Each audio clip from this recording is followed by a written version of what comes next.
Hello out there, great lands of all lands. Welcome to the MCU'S Bleeding Edge. We are here live Friday night, January 20th, discussing the Willow Disney Plus series finale.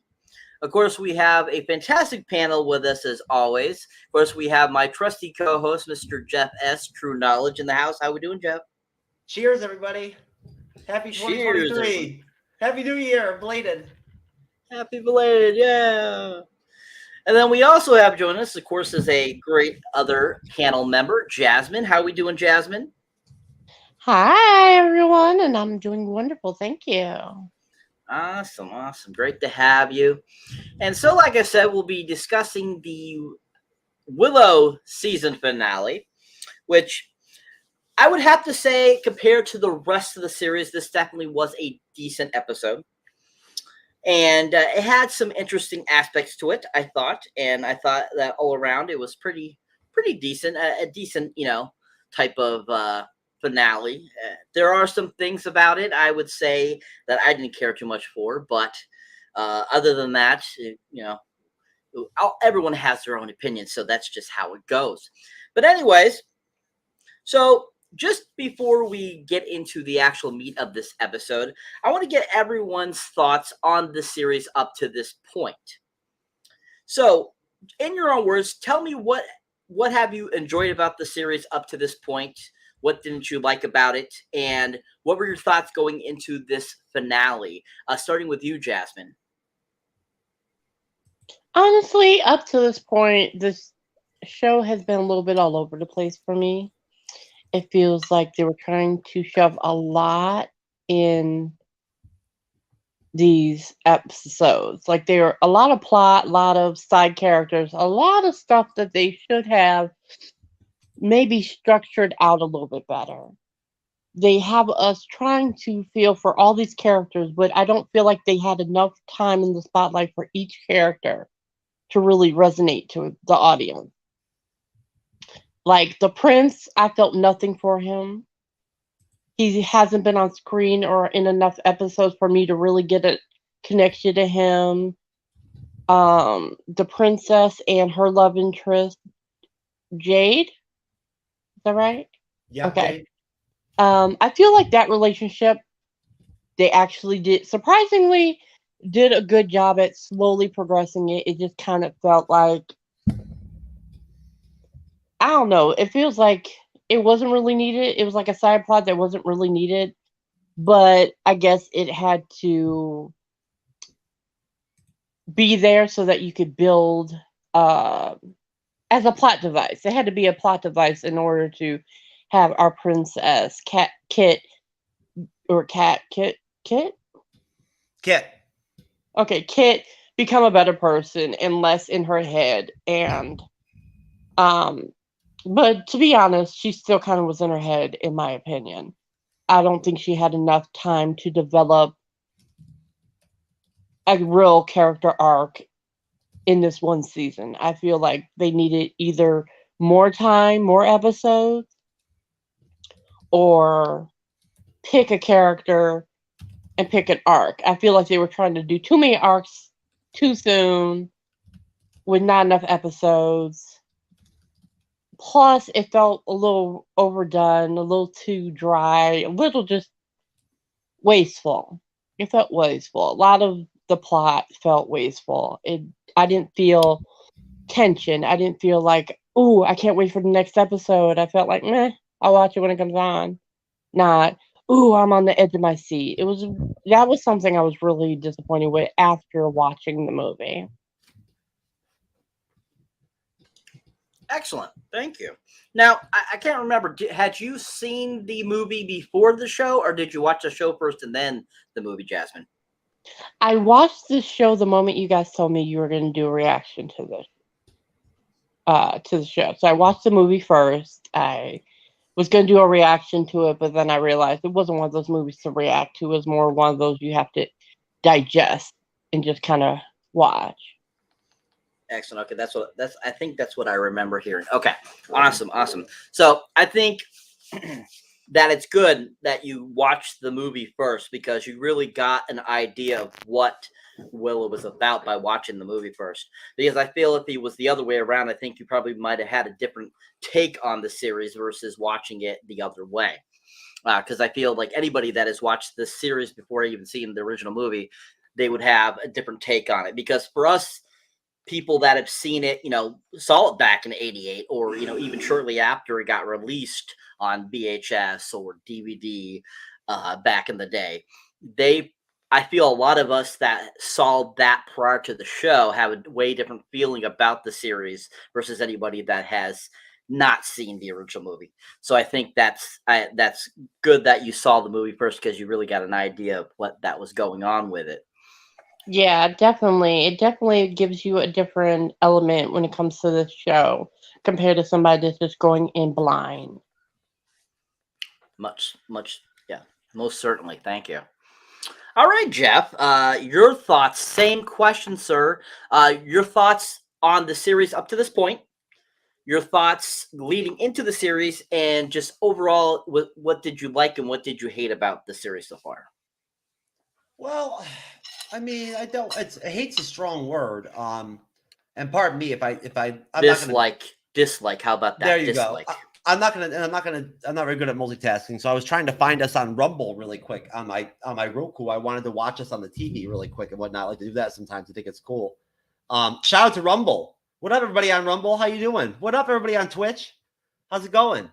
What up, Twitter Live, or whatever the fuck you're supposed to call it, Periscope, or whatever the hell it is. I still can't figure it out, whatever that's supposed to call. Shout out to all of you. And appreciate you. But and Twitch, we're coming for 2023, baby. We ain't happy with the numbers we're putting up on that bitch. So we about to be grinding on Twitch. But as far as Willow goes, I mean, I don't know. Based off the movie, I guess I just thought the series would be better. I really did. You know what I'm saying? I mean, I was like, shit, well, if they've got Ron Howard involved and whatnot and everything in some way, he's producing or whatever and whatnot, right? Lucasfilm is doing it, which I'm not saying I think Lucasfilm does all this, like, wonderful, outstanding shit just because of Andor. But I will tell you this, though. It's really not fair to Willow to have us be reviewing Andor and Willow at the same time. It's really freaking strange to, like, have to bounce back from an episode of Andor and then go over to Willow. Like, it's just, I mean, there's no comparison. For one thing, they're not even the same genre, right? So it's not even the same trope or anything like that and whatnot. But no, I just, I guess, I don't know, I feel like it really would have been nice if you, like I think both of you already basically said, if they just would have, like, maybe could have picked up steam a little bit sooner than, like, the finale. Like, if maybe, maybe in episode 6, things could have picked up a little bit more. You know what I mean? Like, we could have gotten a little bit of a spark, right? And I just feel like, I don't want to pick this apart, but my expectations going into it where I felt just in general that it would be better. It would be more cohesive. I anticipated, I did not grasp and did not know that Val Kilmer would not be involved. In the beginning, I did not grasp that until you told me, Cyber. So my expectation was like, oh, well, Val Kilmer will be in this. So, like, when you find out that Val Kilmer is going to be in a series and then all of a sudden he's not in it, that kind of changes the entire dichotomy of the series right there from jump. You already know that something's not going to be the same. You know what I mean? Because, like, in the movie, what worked for me, the only thing that I found connected with that, like, I found entertaining besides the little, like, midget dudes, was the connection and the relationship between Mad Mardigan and Willow, Willow Upfoot or whatever. Their dynamic, I thought, was fun. Like, they vibe well with each other. I don't know if Val Kilmer connects well as an actor with other actors and actresses. I like that all the time. But those two, I thought, worked well together. They fit well. And so to lose that, having Christian Slater pop up was big. That was like a real nice shot in the arm. But it wasn't exactly in comparison, it wasn't exactly the same thing as episode 10 of Andor, Cyber or Jazz, it wasn't exactly at that same level of performance. But no, overall, I just felt like I never at all felt like the personal relationships and the personal dynamics between, like, Jade and Princess Kit, for instance, were ever authentic at all. Like, I didn't think that they were well thought out or constructed. I think they were forced. And if you watch some of the interviews that some of the actors and actresses and producers and whatnot have done where they've talked about this before the series and during it, they highlight and make it clear that like their biggest deal is like the whole lesbian angle to it and whatnot. Like that's all they care about, So I don't like that. Well, I don't like the idea that that's going to be your main principle in your series is that.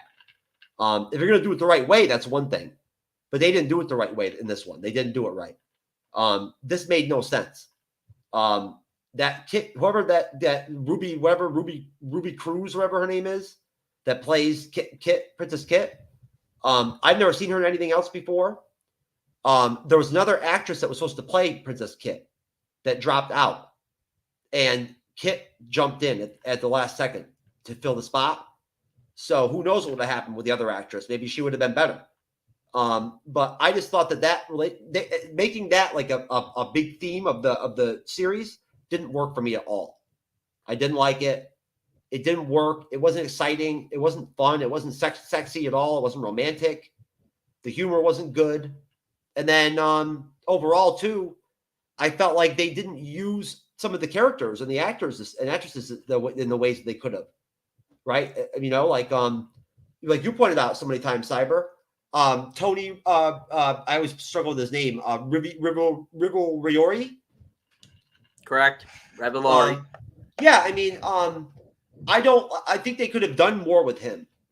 I liked him in the finale, right? It was great, the ending of the finale, how that played out. Like, that was dope. I like that. Like, that made me pumped up for season 2 a little bit. It did. But, bottom line, there were episodes where they just didn't give him anything to work with at all. Like, he was there were 3 or 4 episodes there, or 2 or 3 episodes where all he did was just ask, like, Borman and Willow, like, how to, like, bang Elora Danan. Like, that's all he wanted to know. That was his only use. And I was like, man, come on now. Like, he was one of the best actors in the damn show. And I will say this, though. Hats off to, what's her name? The Bamber chick, who I wonder if she's related to the same Bamber that was in Battlestar Galactica, the 2000s sci-fi version. You know what I'm talking about, Cyber. Never watched it. Never watched it? Oh, well, either way, Ellie Bamber, that played Elora Danan, I thought she really came out, like, in the finale. Like, finally. Like, I think Jasmine mentioned that already. Like, I finally connected with her as a character. I finally felt like she broke out. And I'm not saying it's too late, but why couldn't they have done that with her, like, in episode 6? That's all I'm saying.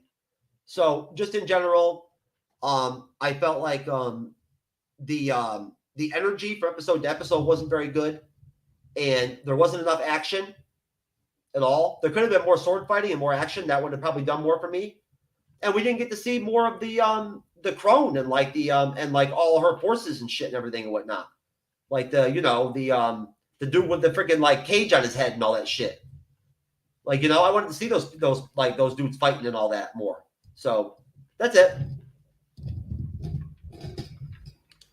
Excellent. Awesome. All right. So getting into the meat of the story of the finale. So basically the episode starts off where the last episode left. Eric has just coming out of the doorway. He has cut hair. He seems a lot more proper. And Kit and Elora are there. And basically in the beginning scene, they basically have kind of like a conversation. We see the crone in the background as they're talking, and basically Eric has basically said, she is, this other person that he met there has shown him the light, shown him what could actually be, how he could be a better person, a better king, and all this kind of stuff. And, basically that, all they have to do is talk to her and then they can leave. So as that's going on, that's when it pops back to the rest of the crew. And they are all still up there standing going, what the hell just happened? What are we going to do? And Aaron Kellerman, is basically like, I got to go. I have to see what happened. I'm going to take my chances, basically, because of Kit, and basically that's what it pans to Warwick Davis at Willow, him saying you love her, and she jumps off the cliff. Then after that, that's when him and Boorman are still up there and talking like, oh, it looks like it's just going to be both of us here, and Tony Rivoli jumps off too, Roborelli. Graydon, as his name is in the show. And then it goes back to Boorman and him, and they're, like I said, up there. I guess it's just us two guys type of deal. Kind of funny things with Boorman. And, or as Jasmine likes to call him, Jafar. And they're basically like, I guess it's just gonna be us two, and then like Willow starts saying something to get him like basically, oh no, I gotta go, I gotta protect them too, and he jumps off and goes in, and then it leaves Willow up there top, and he doesn't, jump off. So once that happens, after they both, they fall down there and they realize that they're okay and safe and everything, and they get up and they see the city. That's when it goes back to Alora Dannon and Kit and Eric. And basically he walks them into the building, and that's where that new person has appeared, the head crone, as she's called, which she, I believe her name, what was it? They gave her a name. I think it was Lily. Let me see here. I think it was Lily. Wasn't it Lily in the last episode? Yeah, Crone's Rosabelle Laurenti Sellers portrays the Crone's form of Lily. Yeah, so Lily, or Head Crone, as I like to call her, she's there, and she basically tells them, kind of like, oh yeah, Eric has seen the ways, and I didn't trick him, and all this stuff, and being conniving and all that kind of stuff, and basically ends up taking them and getting them to walk into that open doorway that we saw in previous episodes. That Eric at first wasn't like, we can't go in there. And so they end up walking through, and that's when all of a sudden Shorsha's there, and they're all in like a magical land, and everything is peaceful and free, and definitely like it's a dream going on. And both Alora and Kit are, very skeptical at first, but then both of them end up going off with their significant others to have conversations. So we'll stop it there and talk a little bit about this beginning portion. So I want to get your guys' thoughts on this little beginning section. What were your thoughts about it? What did you find interesting about it? Was there anything that caught your eye, or anything that you found, the best part of it, or anything that maybe somebody else might not have seen? And also, what did you think about how the crone has this head, like person kind of talking for them, versus how we've seen the crone throughout the series so far? There's always just those like 5 people that we've seen. The one person that turns into like a bird, the cage head guy, and stuff like that. And what are you guys' thoughts on that? Starting with you, Jasmine. Well, honestly, you know how I love my Jafar. We know, hon. We know. We're very aware. I've loved him this entire series. He's been the one character that's actually been consistently good at acting his role. Believable. And with him, not wanting to jump over the edge to get, kind of join everybody. Believable. I mean, I would look down and be like, nope. Fuck him. But honestly, I loved his character, and I love how he actually, as a character, has so many layers, and he did a really good job at portraying that, particularly in this episode. Just how his conversation with Willow was just amazing. And the prince, that haircut was nice. I won't lie. I looked at that, I was like, ooh, hello. I was like, oh, okay. I still don't give a fuck about you as a character, but you look nice. How the hell does this man get swindled by the crone? How? how? Like, I'll talk about that later. But honestly, the conversation he had between Kit and, damn it, what's her name? The princess, the witch chick prophecy, the redhead. Other Laura redhead. Dannon? Or Lord short- Anna. Thank you. Lord Anna. The conversation them kept rotating was the funniest thing in the entire series. Was them constantly rotating to have a conversation with this boy. I was like, I like this. I think it's funny. It shows how they've become more comfortable with each other and how they have grown as friends. And I like that.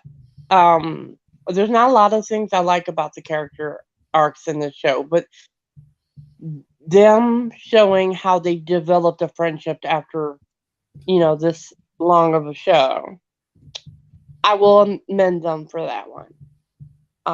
Watching them just try to like convince this boy to leave, and he's like, "No, you just have to talk to her. Talk to her."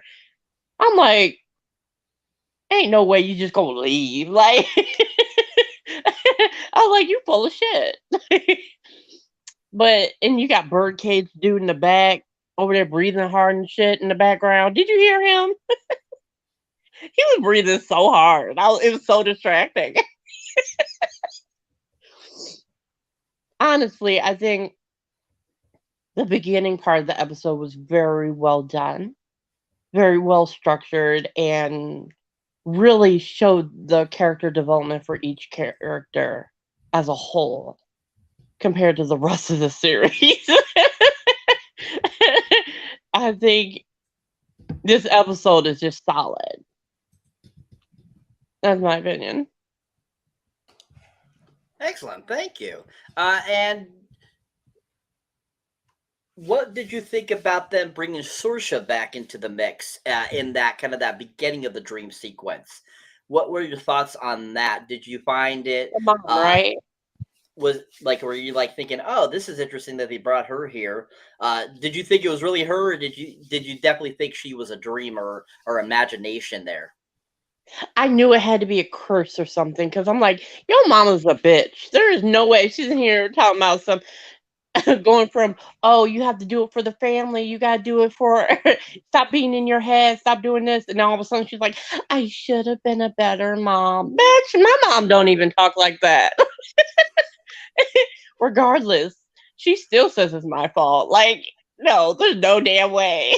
That's why I immediately, as soon as she started misting away, I was like, Tasa. Excellent, awesome, thank you. All right, Jeff, sir, same question, sir. Your thoughts on that beginning section up to the beginning part of the dream sequence? And just, same thing. Your thoughts, your ideas about the beginning, and even, what did you think about Sorsha popping up there at that beginning of the dream? I didn't even realize that was Queen Sorsha at first. I thought that was actually Laura Dannon's real mother. I did. That's what I thought that was. So there you go. Like, I didn't even realize that. I thought that was her real mother that was killed by what's her name? What? You thought that was Laura Dannon's real mother that was killed by Mormada? Yeah. Yeah. No. But, yeah. Okay. No. Whatever. Either way. No, it was very visually well done. You know what I mean? Like, so the whole finale was very visually well done. The coloring, especially during that dream sequence, I thought was very like illuminating and very bright and very vivid. They definitely, like, I don't know, for some reason, I don't know if it was like the landscapes or the scenery or where they were shooting exactly or what it was, but I felt like this was the best visually impressive episode out of all the episodes. And it wasn't just because of the magic. I'm talking about overall. Just the scenes looked very crisp to me. Like the very vibrant, the colors. Like really stood out to me. And I guess basically, I don't really have much to say about that part of the episode, to tell you the truth. For me, the only part about it that really did anything for me, I guess, was just the fact that obviously, that was what, some kind of illusion or something like that the crone was like using against her. Was that the gist of it? Like, it was magic or whatever, whatnot. So, I thought that it was interesting that, basically, for one thing, the Eric character doesn't do shit for me. Like, this doesn't do jack for me at all. Like, he doesn't do nothing for me. I don't feel like I don't think he really improved or anything in this episode. They gave him lots more screen time and whatnot and everything. I just felt like it was all too easy. The whole him like falling in love with the fucking crone and all that shit and whatnot, and just wanting some pussy, basically. You know what I mean? Like, and no, I didn't get much out of it. I really what we're getting into next is really kind of where I started to really like get traction with the show, with this episode anyway. All right, sir. Thank you. All right, so moving on. So from there, we go back to the crew after they have jumped over the waterfall and have noticed the city. They start to enter into the city and are searching around. And as they're searching around, we know all of a sudden they notice like a sandstorm starting. And so as they're searching around, the sandstorm keeps getting closer and closer to them. And they get to a door and they're trying to get in. So Tony Graydon says, "Oh, let me use my magic. I can open it with my magic." And so he starts using his magic, trying to open the door, and he's like doing his might and everything, doing it. And Boardman and Ellen Kellerman are standing there, and as it starts to approach them even more, Boardman starts turning into stone, and that's what it cuts back to the dream sequence. So after we get back to the dream sequence, once again, there's Sorsha is with Kit, Elora Danan is with Eric, and they're both having these conversations. They have kind of this like lavish, kind of conversation going on, and Eric starts to talk about how he, like he's seen the ways and all this, and like she's, Lily has shown me what could be, this will be our wedding and all this kind of stuff. And basically we have this like kind of like, I don't know, it's probably a good, I would say, at least 10 to 15 minutes of the episode where they're doing the dream sequence. And as it goes along, by the time it gets to the point where both of them start realizing certain things, Kit finally realizes it at one point. And she, realizes that this is not real and that she needs to get out of there and save Elora. And that's when Lily pops up. And Lily starts talking to Kit, telling her, I was thinking you were going to not be like one of these dumb people and listen and stay and be in the, dream sequence. And basically ends up turning Kit to stone. And as after that happens, like I said, it goes back to Elora Danan and to Eric and that conversation, everything, and they're talking and they keep talking for a short time, and they're about to kiss, and then that's when Epiphany comes, and Laura's like, "No, I'm not gonna marry you. I'm not gonna do anything I don't want to do," and stuff like that, and that's when Lily pops up again and once again, says the same thing, kind of like what she did with Kit. And basically saying these things and stuff like that, saying you could have, this could have been, you're gonna do this and that and stuff like that, and all this kind of interesting stuff. And they're basically almost having a wedding here, that they're in the midst of it, but thankfully she doesn't kiss Eric, so they're not actually fully wed. So I was happy about that for her, because Eric, he's not the brightest tool in the shed. Let's put it out there. He's not the brightest tool in the shed because he got duped by the crow. But anyways, so like I said, she's like, this is, basically, she figures it out finally, Elora Danan, and then she does that, and that's when she snaps out of trance. And that's when she starts, like I said, basically I wrote down, this is when Lily the head crone starts babbling a ton of shit that we really don't care about. And as she does that, that's when all of a sudden Willow shows up and basically uses his staff and destroys the illusion finally. And that's when we go back to what's actually happening in reality. We see Laura Dan, and she's strapped down on like an altar basically thing. Then we actually get to see the actual real physical form of Lily, and she's like all this like decaying looking, like almost like, I want to say like a banshee almost look, along with like a mixture of the nun and stuff like La Llorona and stuff like that, kind of mixed together all into this one creature here. And apparently, I don't know if you guys noticed, but she had like drool and stuff kind of hanging out from her face and stuff like that through the when we finally saw this real form of her.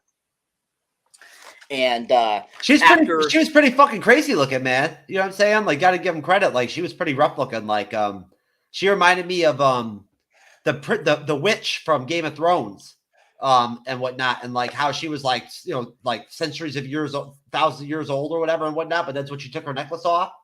mm-hmm. She would revert to her true form. Okay. Yep. I never saw that, but I know who you're talking about. Yeah. So basically, like when Willow does that, that's when he breaks the spell completely, and that's when everyone gets de-stoned. And Kit comes back, Boardman, Ellie Kellerman's character, Tony Rivoli's character, Graydon, and they're all back. And basically, they all finally they come together into the inners of the castle there, and the city of unknown, as I like to call it.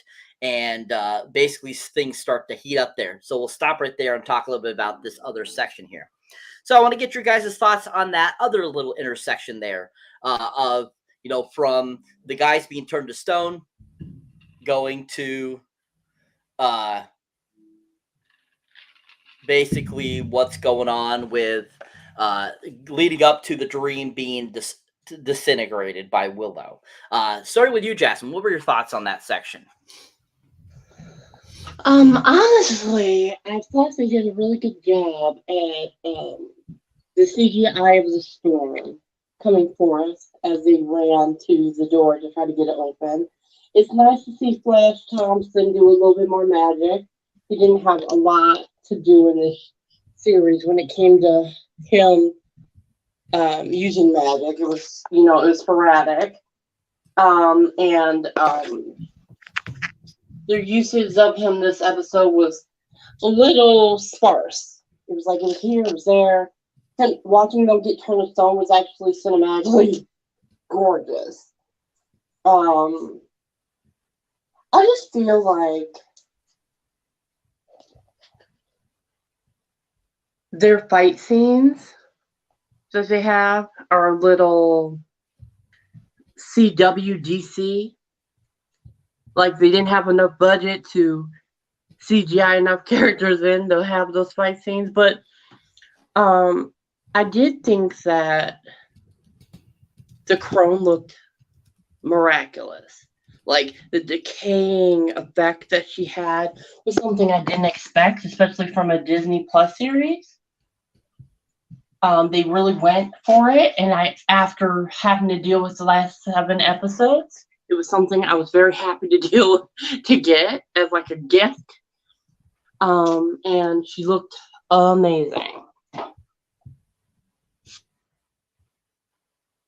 Watching Willow show up was nice because I didn't think he was going to come back after that whole little conversation they had before Borman jumped down. I thought he was just going to leave, but thank God he didn't.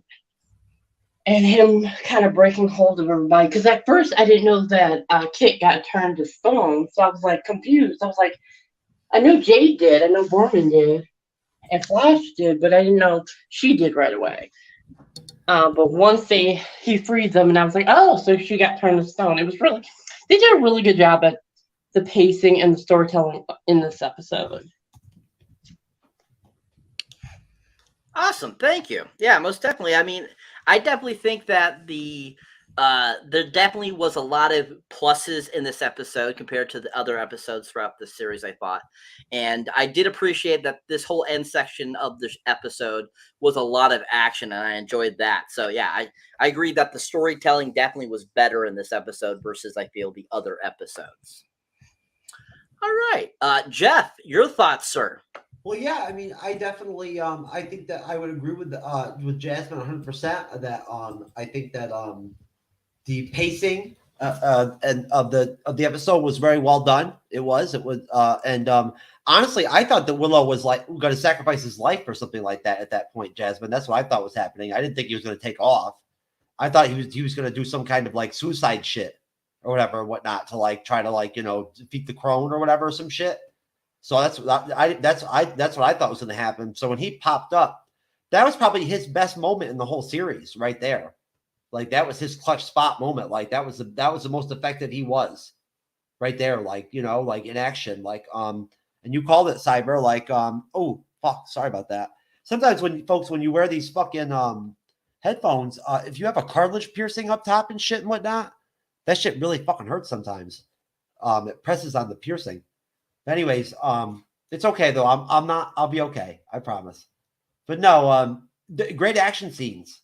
The best ones we saw probably in the whole series, right there in that, right during that this time period of the episode. Great sword fighting scenes.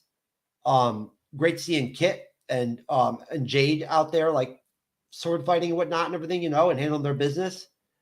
See, I don't mind. I don't have any problem with Kit.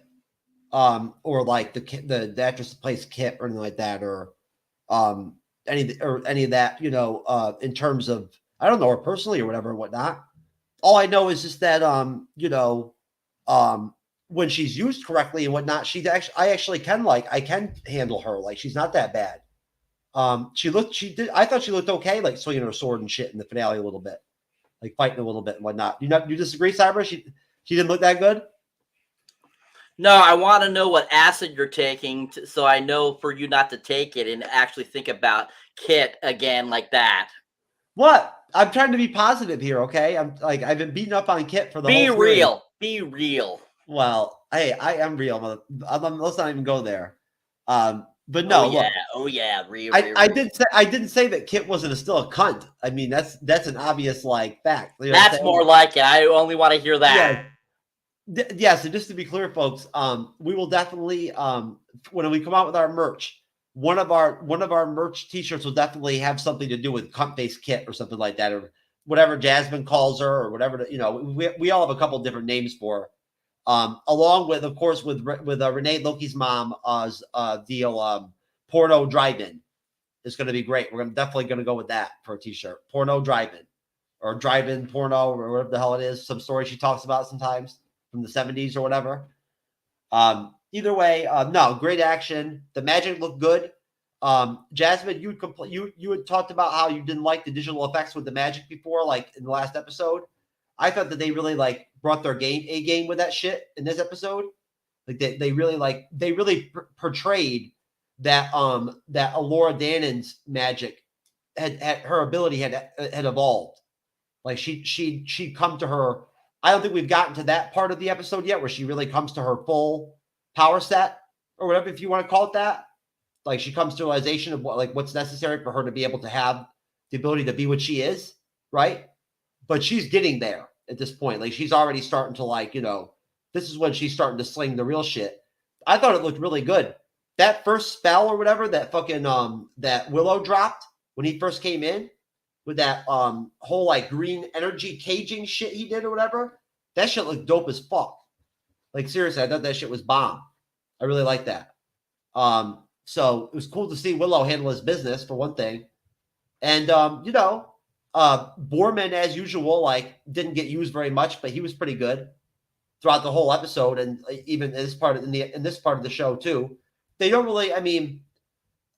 He's probably the most accomplished fighter out of all of them when it comes to hand-to-hand combat. They don't really show him like really like out there like kicking ass or anything like that. I don't know why.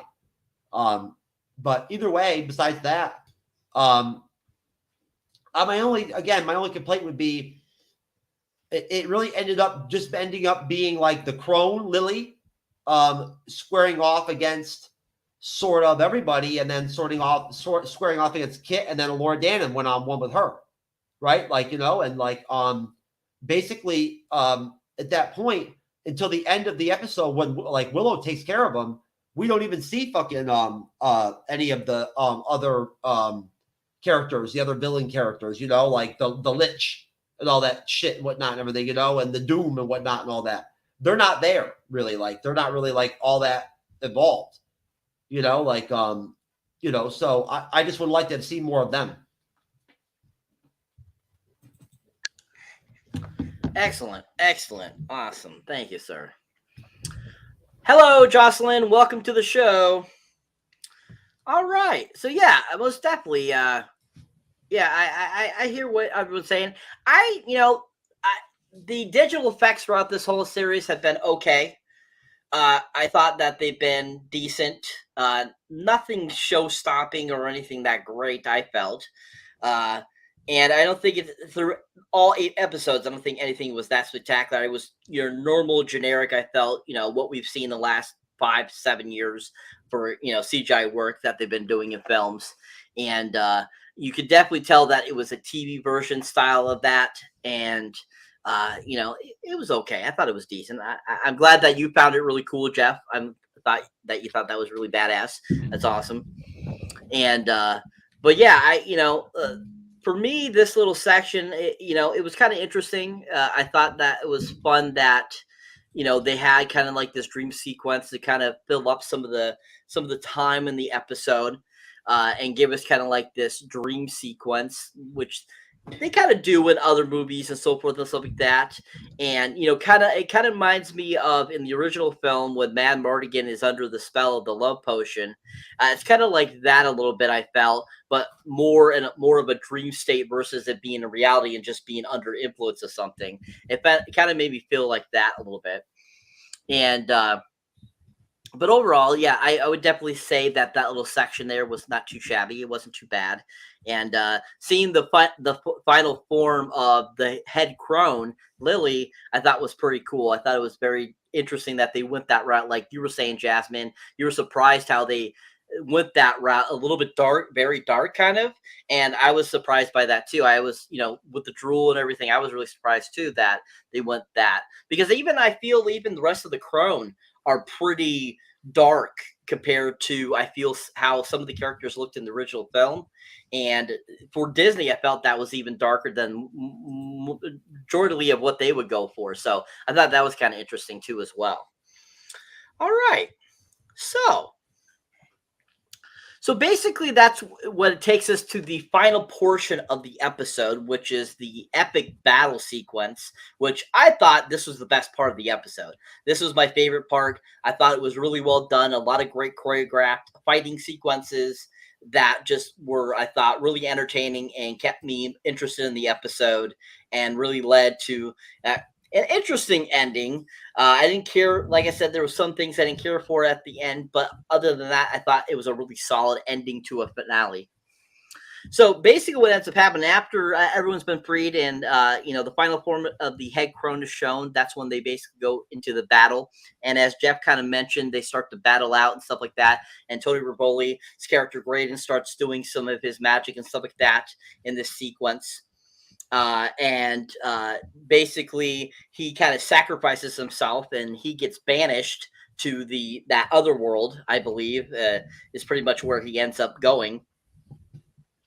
And basically Laura Dannon and the head crone Lily are fighting. Borman is fighting, doing sword play and stuff like that. Eric starts fighting Lily and not Lily, Kit and Ellen Kellerman's character. They're all battling it out and stuff like that. We see some really great sword play and stuff like that. And in the midst of this, that's when Borman realizes that that suit that they found, that armor, wasn't meant for him, that it was meant for somebody else, and gives it to Kit. And then Kit gets the armor. Oh, I hated that part. I thought it was the most stupidest freaking thing ever. Oh, and then she puts it on, puts the thing in, and it like forms to her body. And I'm like, oh, this is so stupid. But anyways, so basically that the suit of armor works for her, and she's able to battle Eric more faster. Basically, Cyber, What? come on! You didn't know that Kit was going to be a hero at the end of the shit. By the end, I was hoping not. I was hoping not because it's stupid. But anyways, and that's pretty much what they write these days, stupid. Anyways, but so as things are battling out and stuff like that, that's when Elora Danan, she really grabs into her power. She has a mind talk with Willow, and she, basically ends up defeating Lily. And as she's dying, Eric goes over to her and is like,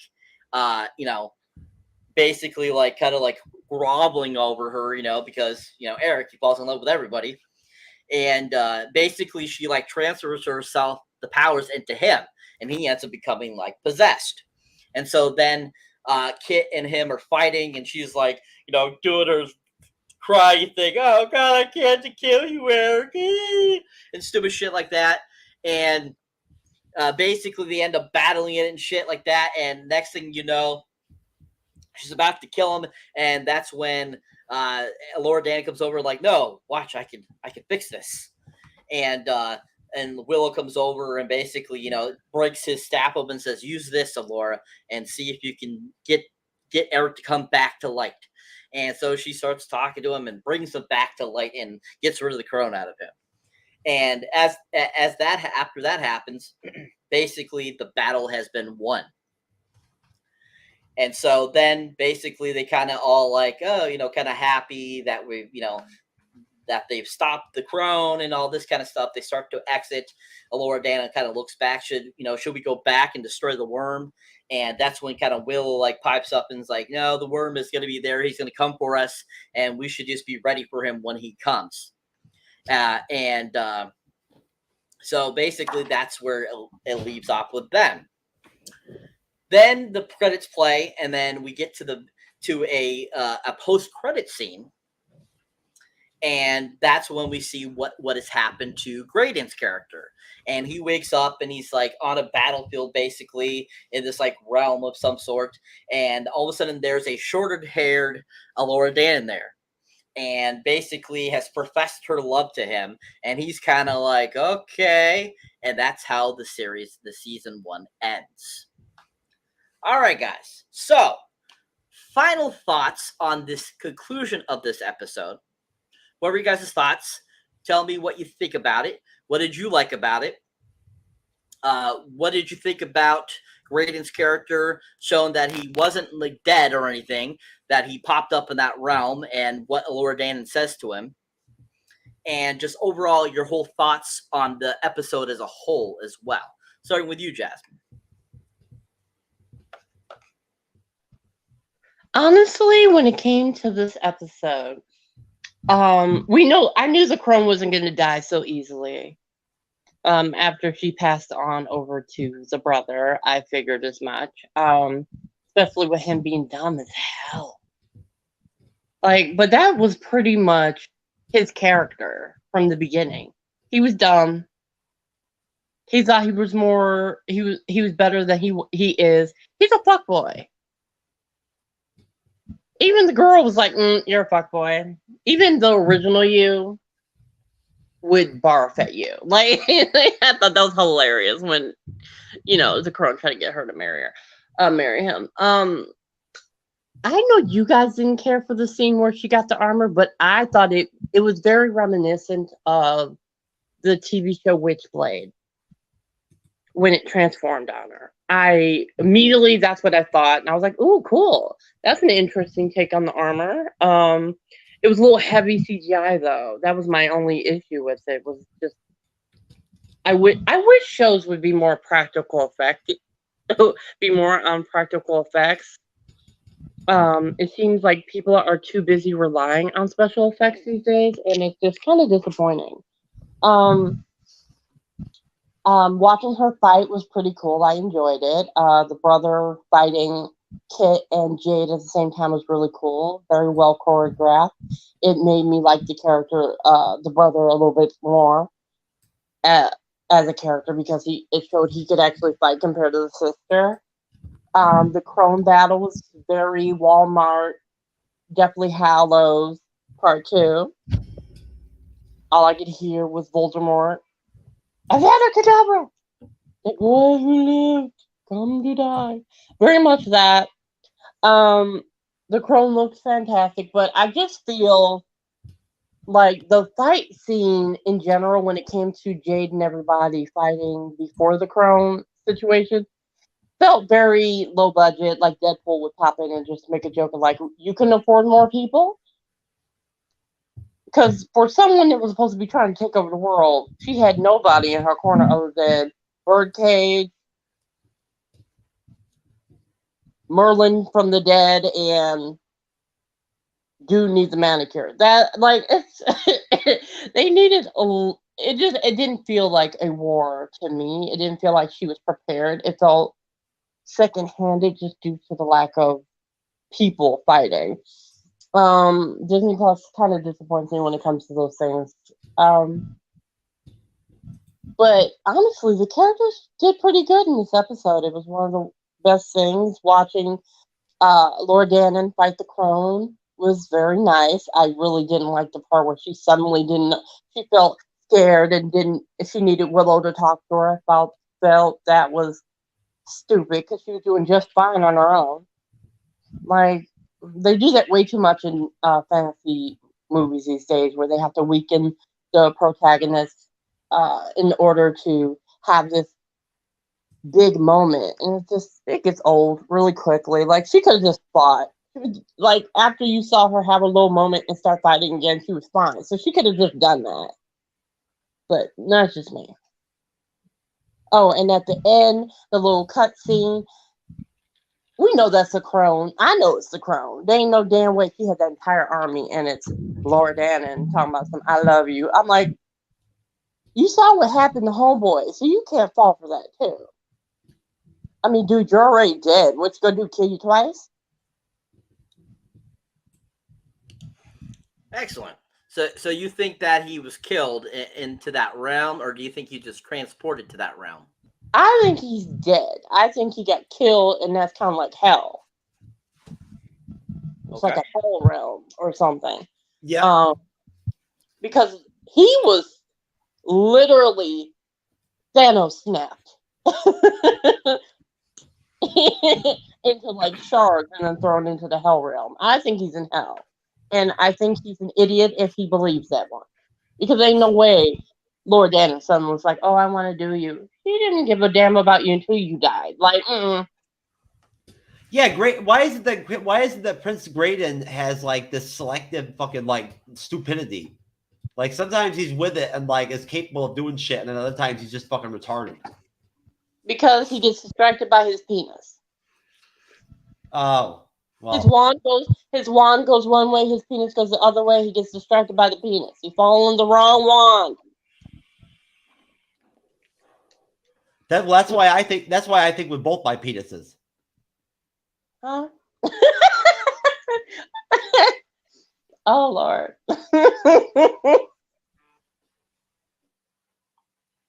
What are you, a hermaphrodite? I don't know, man. Ever since I got abducted by aliens that one time. I would know. Ever since I got abducted by aliens that one time.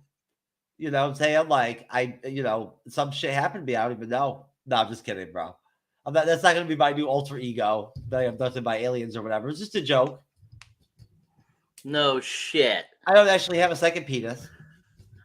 Oh, I think everyone realizes that, but it's okay.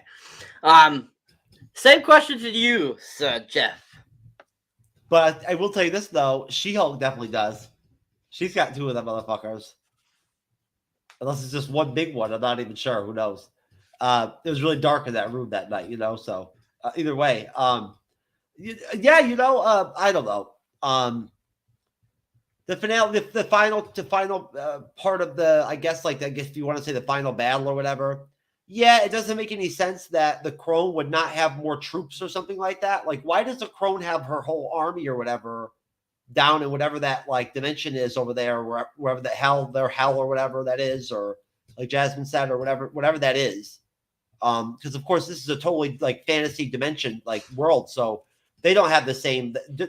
We don't know that they follow the same rules as we do. That they have heaven and hell and what the hell they have going on down there or whatever. But I mean, all I can say is this, that they did manage to, at the very least, end things off in a way that I felt conveyed something to give people hope for season 2. I did, like, authentically. I felt like, like, as much as maybe as far fetched as it is that Princess Graydon would not realize that that's Lily or whatever, and all that stuff and whatnot. The fact that, like, the main group, the main team that went on the voyage, the whatever you want to call it, the trip to go save Urk or whatever, that they all ended up, like, closing out the episode, like, trying to find their way back to Terazlan or whatever, kind of walking off together, was cool. Like, if that's the premise of season 2, is that's what's they're going to be like, trying to find their way back to civilization, I'm cool with that. And then we'll see how this thing plays out with this, like, Lily, like, pretending to be a Laura Dannon to convince convince Princess Graydon. All she's got to do is just drop some vagina on Princess Graydon. He's so hard up for pussy, he'll do anything. You know what I'm saying? He won't worry about it. So it won't matter to him what's going on at that point. So yeah, I mean, hey, you know what? Who knows? Maybe Willow season 2 will actually be better than Willow season 1. You never know. I believe that they will make a second season. I don't know if they actually officially said they're going to or not, but I believe they will. So I mean, you can tell me, Cyber, if you already know, but No, I don't know. They haven't said that. But that post-credit sequence shows 3 books. So it looks like they're going to make 3 seasons. So I don't know if anybody noticed that, because the volume 1 is the one that got pushed back in, and there's volume 2 and volume 3. So I think that they're trying to make this into a 3-season series to tell the whole story. That's what I got from that sequence there. I didn't realize what that meant. But that makes sense. I'm okay with that. I mean, hey, look, we've already invested, like, our time and effort into, like, covering Willow. So as far as I'm concerned, I want to get as much out of these t-shirts as possible. So I want them to make 5 seasons. Okay. Right, Cyber? Right, Jazz? Don't you want to do 5 seasons of episode reviews of Willow? No. Hell no. No? Unless it's as good as the movie, and it's like 5 seasons of how epic that movie was, then yes. But no, not this garbage. No, we'll have to stick with guess what? I'm excited. I'm telling you what, Cyber. I can't wait to start reviewing The Last of Us, man. That's just going to be dope as hell. All right. So what else did you get out of that final part of the episode, sir? Basically, long story short, just that it was great to finally see a Laura Dannon finally, like, as an actress, like, and as, like, as the character, finally assume her role to some extent. I don't think to her full extent, but, like, really be what she's supposed to be, right? Because she is supposed to be like what Willow said when he came in, and like laid out her credentials. It was nice to see her actually, like, get, like, emotionally authentic to where I believe that she really was, like, in it to win it. It wasn't there even actually a little bit of physical contact between her and, like, the crone, where they were, like, actually fighting. No, it was all magic. Was it? Okay. See, I thought for a minute that they kind of, like, actually tussled a little bit, but maybe that was just, like, an acid flashback from the 90s or some shit like that. Who knows? No. I enjoyed that seeing her finally flourish in an episode. I mean, that she's supposed to be the main character of the series. Like, that's the obvious gist of it, right? Just like, what's her name, Galadriel in Rings of Power. She's supposed to be the main person in the series, not Willow. He's not supposed to be, she's supposed to be what's really ultimately going to be, like, the main character. So hopefully, if we're lucky, they'll just, like, they'll find a reason to write Cut Face Kit off for season 2, because she has no use really after season 1. So we don't need her anymore. But no, like I said, other than that, I didn't really take much out of it. I like the fact. I mean, I was sad that the prince died. You know what I'm saying? Like, I liked him. You know what I mean? Like, other than Borman and like the only characters I like were the men and like Jade. All the other characters that were assholes. So, you know what I mean? Like, I'm sorry, but Elora Danan pretty much sucked the majority of the series until now. So, like, I mean, hey, what's up, G? Anyways, but yeah, no, honestly, Cyber, that's really all I took out of it. It was just that I was sad that Princess Graydon died. Like, you know what I'm saying? Because I was like, oh shit, well, he's done for season 2. You know what I mean? Like that he's out. You know what I'm saying? Like, I never thought, like, even though I think you warned me, didn't you, that there was going to be a post-credit scene? No, I didn't realize there was going to be one. Well, the music. What was that song that they played at the end? They did a great job. Dire Straits. Yes, Dire Straits. That was the best. That was the best ending song they did for the whole entire series. Absolutely love that song. The soundtrack for this Willow series is probably great. I bet the soundtrack, folks. That's true knowledge right there. That's my final take on Willow. The Willow season, the Willow finale is. I would rather you'd be better off investing your money and your time on the Willow soundtrack than you would on the Willow series. There you go, people. There you go.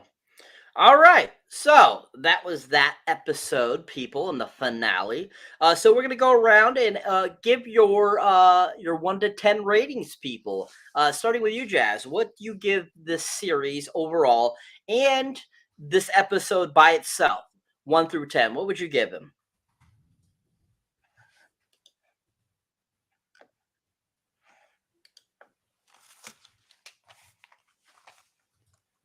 Jasmine, are you there? I'm here. Okay, making sure. I didn't hear the question. So. She didn't hear the question? No. We want your rating, hon. Your rating overall on the series and rating for this finale by itself. Episode 9.5. Series.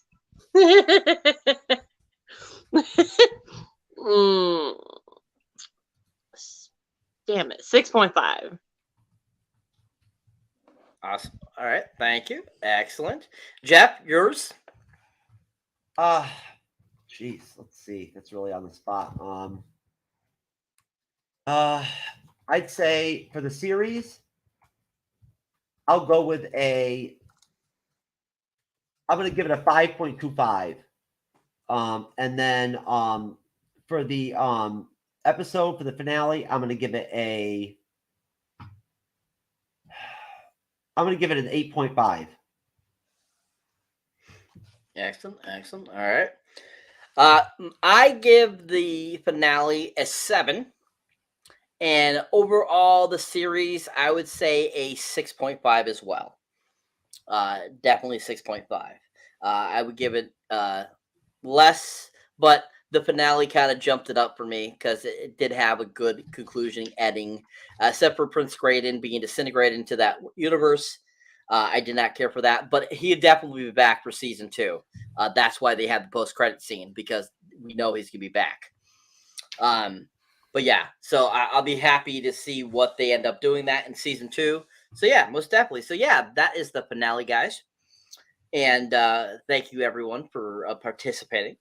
So, people, our next series we'll be discussing here on the MCU's Bleeding Edge, will be starting next Wednesday, is the new HBO series based on the video game series, The Last of Us. So, to kind of get everyone in the spirit of, waiting for the 2-episode review next Wednesday, we're going to play the wonderful trailer here for you guys, just to get you guys in the mood for it, and then we're going to be closing out. So here we go, people. If you don't think there's hope for the world, why bother going on? You haven't seen the world, so you don't know. You keep going for family. I'm not family. No. Your cargo.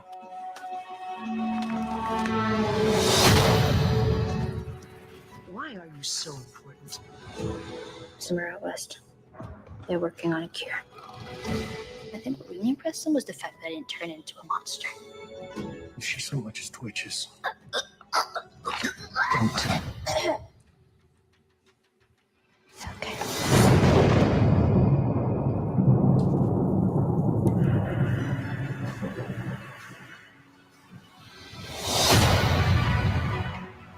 If I'm taking you with me, do what I say when I say it. You got any advice on the best way west? Yeah, go east. You've come this far, then you know what's out there.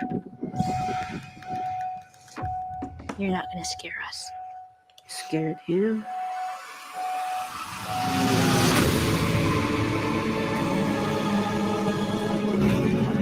You have a greater purpose than any of us could have ever imagined.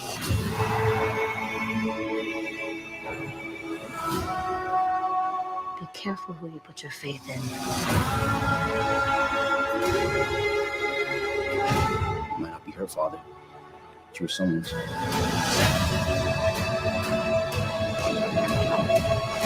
You trust me?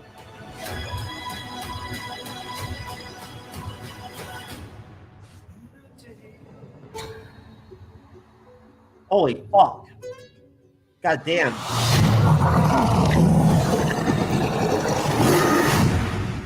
That's some powerful shit right there. Holy fuck. God damn. I had no idea how good that trailer was. Powerful, people. Powerful. That was impactful. Holy shit. It's a trailer. It's decent. Oh, I mean, unless people are going to be more inclined if they have played the games, The Last of Us, they're going to definitely be more into it than others will be. I have briefly played the games in the past, and so far with this first episode, they have kept it pretty accurate to the storyline, and I'm really appreciative of that, and they're doing a good job. Yeah, solid. Can't wait to talk about the first two episodes Wednesday. Yeah. It's, if you're a big zombie fan or, of a different type of zombie fan, because that's the one great thing about this show and about the game was that it was a completely different type of virus versus like, say, Resident Evil or The Walking Dead or 28 Days Later, 28 Weeks Later, or something like that. This is a completely different type of disease that it has turned these people into zombies. It's actually a fungus that is causing this to happen. So I thought that was really unique that they changed it up and gave us a different type of virus or disease that basically was causing people to turn into these like flesh-eating zombies. So I think that's really creative, and it's going to be a really fun to see how this works in this series. yeah, most definitely. I would agree. Jasmine, what'd you think of the trailer?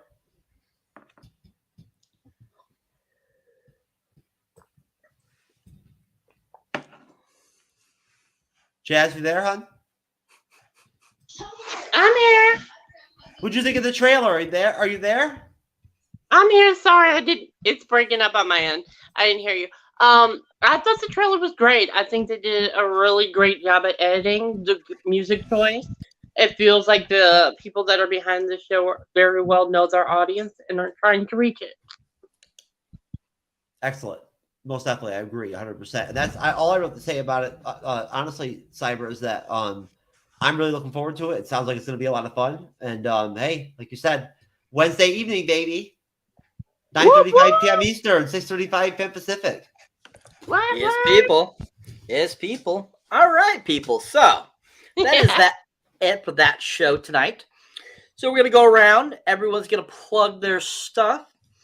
And, of course, I'll start off by just saying, yeah, if you enjoy my monitoring and you enjoy me here on the MCU's Bleeding Edge, definitely check out my solo content under Cybernetic Shark, of course. And you can find me on YouTube. You can find me on TikTok, Rizzle, Facebook, Instagram, Twitter, all those great places. I just recently put up my trailer reaction to Evil Dead Rise, which is the sequel to Evil Dead's remake from 2014. And this April, they're coming out with a sequel finally. A lot of people have been waiting for this sequel for almost 10 years now. So they're finally releasing it this year in April. I just released the today the trailer reaction, so definitely check that out. Definitely check out my Renfield reaction too as well, because that looks like it's gonna be a really fantastic film. And I want to thank all the people that keep supporting me. I'm up to almost 520, and it's just it's slowly building up there, and it's really great. So yeah, keep on subscribing if you like the stuff, and you guys have been awesome. So, like I said, we're going to go around. Jasmine, go ahead and plug your stuff. And then if there's anything else you would like to say, Jeff, and then close us out, sir. All right. So I will be starting an MCU rewatch with Jeff Hell yeah. soon. And we'll be going down the timeline of the MCU, rewatching all the movies from phase 1 all the way through phase 4. And I'm also planning on doing a rewatch of Witchblade, the TV series, with my boyfriend, who will be watching it for the first time. So I'll be doing that soon.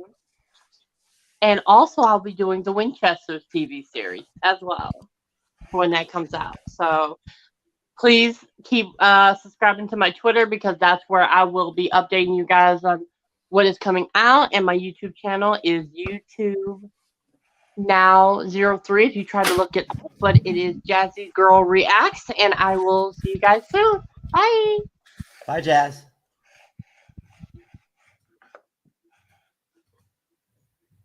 All right, so and then as far as my go, all I've got, folks, is just that I've got the Sunday show with Renee, Loki's mom, special guest hosting with me. We're going to be tackling Guardians of the Galaxy 3. That's all we're covering. That's it. Unless there's anything breaking or anything like that and whatnot that we decide to get into or whatever. That's all. And then the Sunday after that, which would be, I guess, what? Today is the 20th. So the 22nd. So the 30th, we're going to be doing our full, it's going to be probably a 2.5 hour Loki season 2 preview show.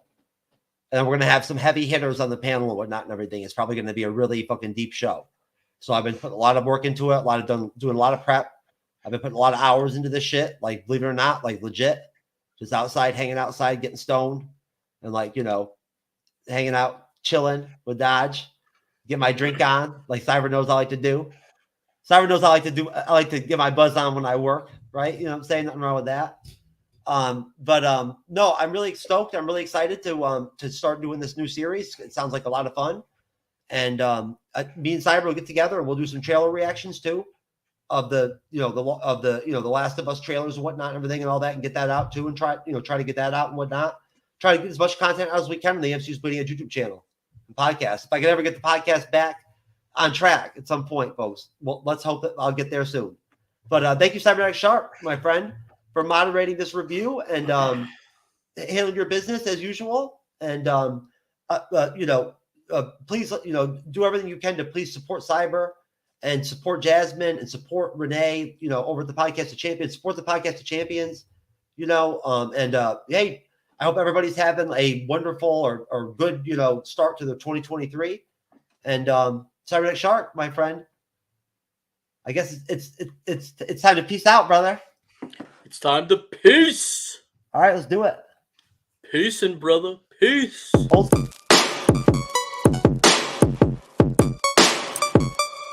It's going down.